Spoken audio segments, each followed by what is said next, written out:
आम आदमी पार्टी की ओर से भव्य कार्यकर्ता सम्मेलन साई मंदिर समीप धेनुजी भवन में लिया गया, जिसमें दिल्ली की पूर्व मंत्री, वर्तमान विधायक तथा आप के विदर्भ प्रभारी राखी बिडलान प्रमुखता से उपस्थित रहे। विधायक राखी बिडलान ने संगठन को एकजुट होकर कार्य करने पर बल दिया और उपस्थित जनसभा को संबोधित किया। इस दौरान आपके जिला संयोजक प्रशांत हीर ने भूपेंद्र सिंह, जयप्रकाश मोरे, परमजीत सिंह झगड़े समेत आपके कार्यकर्ता और पदाधिकारी उपस्थित थे। सम्मेलन का संचालन संतोष दोरखंडे ने किया। सम्मेलन को सफल बनाने में योगेश आपटे, सुनील मुसड़े, दिलीप तेलंग, भिवराज सोनी, एडवोकेट वीरानी, सूर्यकांत चांदेकर आदि कार्यकर्ताओं ने प्रयास किया।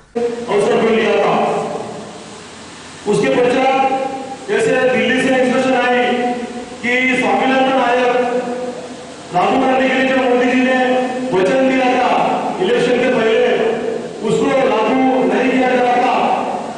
इस संदर्भ में संपूर्ण देश में आम आदमी पार्टी एक स्वामीनाथन आयोग लागू करो ऐसा आंदोलन करना चढ़ेगी, ऐसे हमको गौर से इंस्ट्रक्शन थे।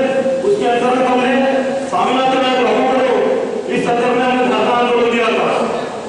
आप सभी जानते हो कि नेपाल में भूकंप बहुत बड़ा भूकंप आया था, इसमें काफी लोगों की जान गई। आम आदमी पार्टी चंद्रपुर महानगर ने हम अपना दायित्व समझ के नेपाल के भूकंपग्रस्तों को मदद करने के हेतु से एक मुहिम चलाई थी, जिसके अंतर्गत हम दान पात्र लेके संपूर्ण शहर में घूमते थे और 4 दिन की उस भूकंप सहायता निधि में चंद्रपुर महानगर के गरीब से गरीब बंदे ने 10 रुपए, 5 रुपए, 20 रुपए डाल के ऐसा चंदा दिया था, जो हमने प्रधानमंत्री आपदा राहत कोष में माननीय जिलाधिकारी के मार्फत जमा किया था। वो राशि थी 50,380 रुपए। ईमानदारी नाम की चीज खत्म हो चुकी है। कहाँ है ईमानदार लोग? गिने चुने लोग हैं, वो तो सर उठाते ही नहीं। ये माहौल था देश के अंदर, लेकिन ये माहौल अब बीते समय की बात हो चुकी है।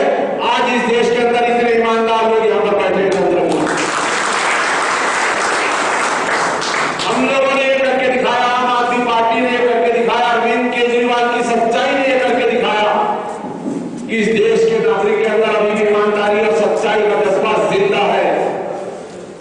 सिर्फ उनको साथ देने के लिए